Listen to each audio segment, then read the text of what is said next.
Most UFO books are written by believers, by researchers, or by insiders who have an obvious stake in what they're trying to convince you of.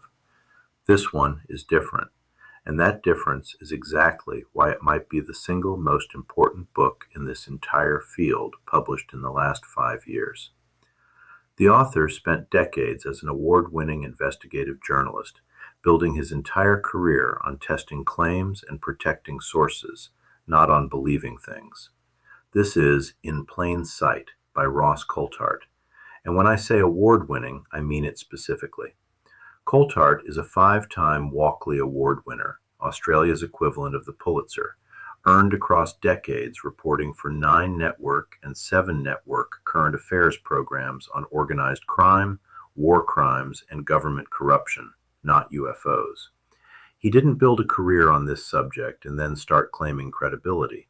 He built serious investigative credibility first, in entirely unrelated fields, and only turned that same scrutiny toward UAP later in his career. That order matters because it means the skepticism he applies here isn't a marketing pose. Here's what sets this book apart from page 1. Coulthart does not open with an American case. He opens with a global survey: Aboriginal Australian oral tradition, the Swedish ghost rocket wave of 1946, Rendlesham Forest in England, pilot and radar cases out of South America and the Pacific.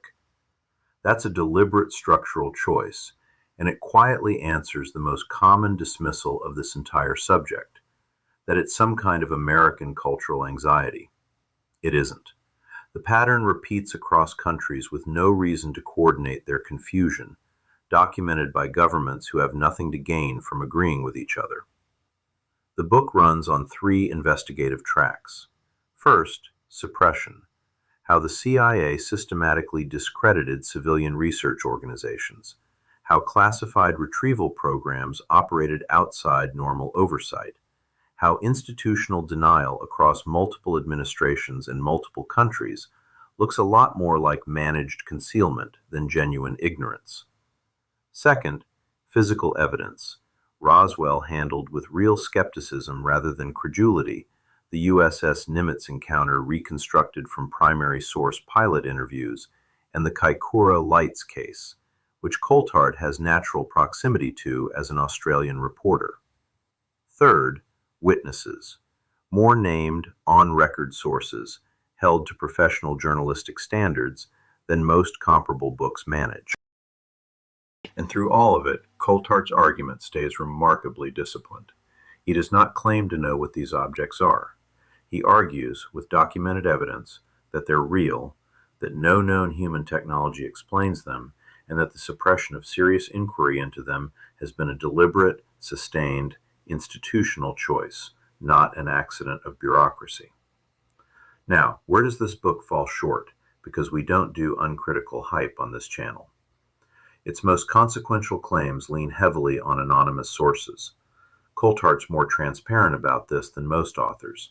He explains when a source needed protection and why he judged them credible anyway, but transparency doesn't erase the limitation itself.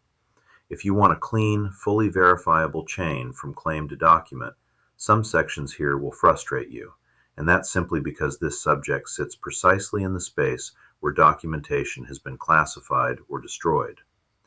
There's also a chapter on UAP and consciousness that sits a little uneasily next to the rest of the book. Coulthart earns real credibility through methodical sourcing, then applies that same seriousness to territory where the evidentiary bar is a lot looser. It doesn't undermine everything before it, but you'll feel the tonal shift. One more thing worth knowing. This book came out in 2021, and the field has moved fast since. The 2023 congressional hearings, and specifically David Grusch's testimony, add real texture to claims Coulthart could only partially document at the time. And that Grusch connection actually retroactively strengthens the book's credibility, because when Grusch decided who to give his first major interview to, he chose Ross Coulthart. That's not a small detail. That tells you how seriously the people closest to this subject actually regard this journalist. So who's this for? If you are brand new to UFO research and want something that survives contact with a genuinely skeptical friend, start here.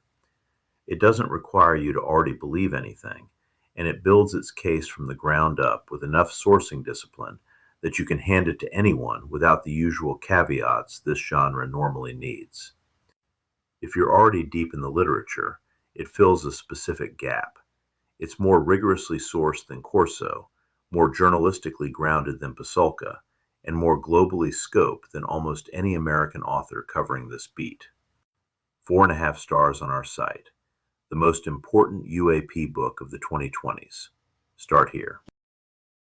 If this breakdown helped, subscribe for more honest, no-hype UFO book reviews every week, drop a like so more people find it, and hit the bell so you don't miss the next one. The full written review, with sourcing notes and where to buy the book or the audiobook, is linked in the description below. Thanks for watching.